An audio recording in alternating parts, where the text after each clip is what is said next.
Well, I've rigged up one of my old camcorders that more or less still plays.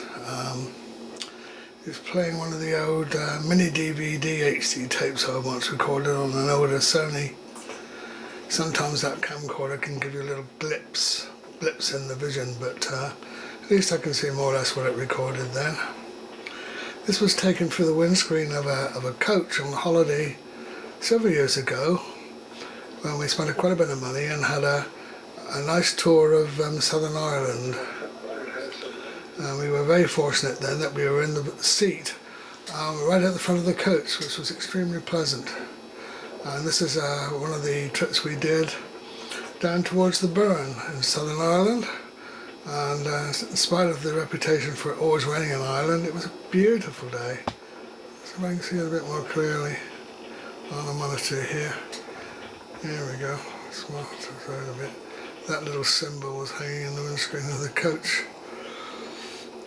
Let's move the tripod a little. There. Anyway, I'm showing this just to illustrate what we'll be doing in the next week or so, because this is now the Saturday, and on the coming Tuesday we'll be in a very similar coach, I think with the same driver, going right to the north of Scotland, which is something we've never done before. I shall obviously want to record as much as I can on the holiday, but it's an 8-day holiday, and there'll be much material excuse me, for me to actually cover. But obviously I'm going to cover what I can. I want to keep a memento, just like we did on this excellent holiday to Southern Ireland a few years ago. Yeah, this year we finished paying for our mortgage, so we have a bit more money to spend on holidays like this. And don't forget the weather that we had then in Southern Ireland. That'll be wonderful. We only had 1 day's bad weather, I think, in the whole week we were there. But certainly in 2013 now, the weather has been pretty grim, even though we're into May, and even this month there's been snow in various parts of the country. This reminds me I must see more of this video too, as long as these old mini DVD tapes continue to play, because that was really an eye-opening tour of what Southern Ireland is like.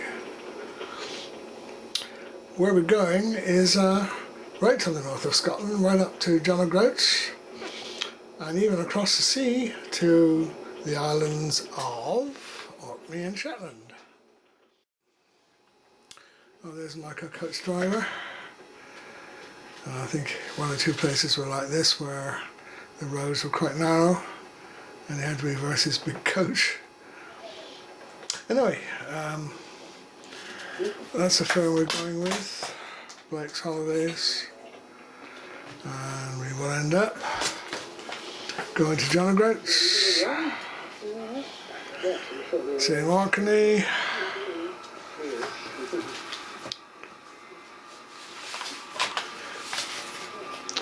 and to the Shetland Islands. Never ever been there. Should be quite an experience for us both. I don't know if this material will eventually be suitable for YouTube. It'd be nice if it would, but there'll be so much. Can't possibly hope to cover the whole holiday adequately on video.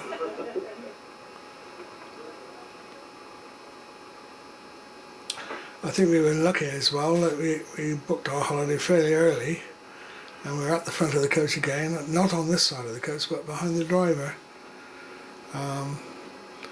As long as it's not blazing sun and he pulls down his blind, we should have an excellent view. Yes, I really must see this Southern Ireland tape again soon. It's in the right weather. I think just like Scotland, it's a beautiful place to visit. Yeah, this holiday is certainly going to take us from one end of the country to the other. We're down in West Somerset, and this is just looking at a map going up and see how far we've got to go right virtually to the top of the whole mainland of Scotland there. It certainly would be interesting to travel over parts of the country that we've never ever seen. Furthest up we've ever got to before, I think, was Fort William, which is about there. where I did go to a special steam railway event once. But beyond that to Thurso, which is where we're going to stay one night, is certainly much further than from Glasgow to Fort William, so that's quite some distance to do later. When we get to the top of Scotland, our next move is up to the Orkney Islands, where we're going to spend a whole day there, and then from there on we go to the Shetland Islands, which is actually off this map at the moment. We've never been to either of these two places, Orkney or Shetland, and just like we enjoyed, I think, going to the Scilly Isles down the other end of Britain, we will enjoy exploring Orkney and Shetland and seeing what they've got to offer. These brochures are quite interesting. At the moment, my knowledge of Orkney is confined to knowing that there's standing stones there and lots of other islands scattered around the main island. I believe well, as you can see on this page, there is a cathedral in Kirkwall, and there is a lot of ancient remains to be seen, particularly at the Ness of Brodgar, which I believe is more developed and more ancient than even Stonehenge. People were living there well before the days of the pyramids, so that's a massive time tomb excavation, as it were, going on there. That'll be interesting to find out more about. There's also Scala Brae, which is a prehistoric village, and you can see on this page on the right there the Italian church that was made, I think, from a Nissen hut by Italian prisoners of war. They converted that into a very well decorated church on the inside. Of course, not to mention all the wildlife, the birds. There's wave power up there besides wind power. That would be interesting to see what the wave power developments are coming along like.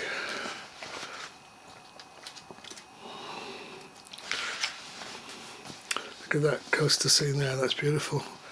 Love to see that kind of thing. Be very fortunate if we get that kind of weather, but certainly looks beautiful in this brochure. Look at those golden, not golden sands, but white sands. I love to see that on deserted beaches and lovely blue sea. We're only going to have a day in each of the two offshore islands, but I'm looking forward to discovering more than what I know about Orkney at present. Shetland also is interesting. That's even further off the mainland. I believe we travel by ship from the Orkney Islands up to the Shetland Islands and sleep in it overnight, because that shows how far the distance is. I think it's less than 2 hours from Scotland to Orkney, but it's an all-night journey up to Shetland from the Aucklands. I've seen this big roundhouse featured on TV. That's a very ancient settlement there and now. They've got a lot of connections with the Vikings, I believe. Everybody's heard of Shetland ponies, and of course their knitwear, Shetland pullovers. I know less about Shetland than I do about Orkney, I think. I do know about the Shetland bus, which was very courageous small ship operators during the war who risked their lives to get some of our troops in and out of the countries occupied by Hitler. It was such a regular journey that it was called the Shetland bus. Many people lost their lives doing that. This page in the brochure shows them celebrating burning of a longship, an ancient Viking procedure that they've done. Natural wonders it shows in the brochure here, with seals and otters and puffins. Again, the weather will make all the difference to how good it looks when we get there. Lovely sunset shown here. I believe it's known for music too, Shetland, fiddle playing for example. Again, nice scenic views here. Food, although I guess it'd be mostly seafood, which I don't personally care for, but I don't mind experimenting, and so on. So I'm really looking forward to going up north of the border and then even further north of the border again to discover Shetland Islands and Orkney.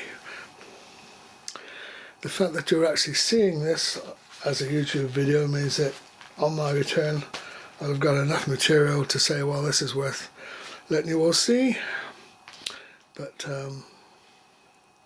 I shan't know until I get there.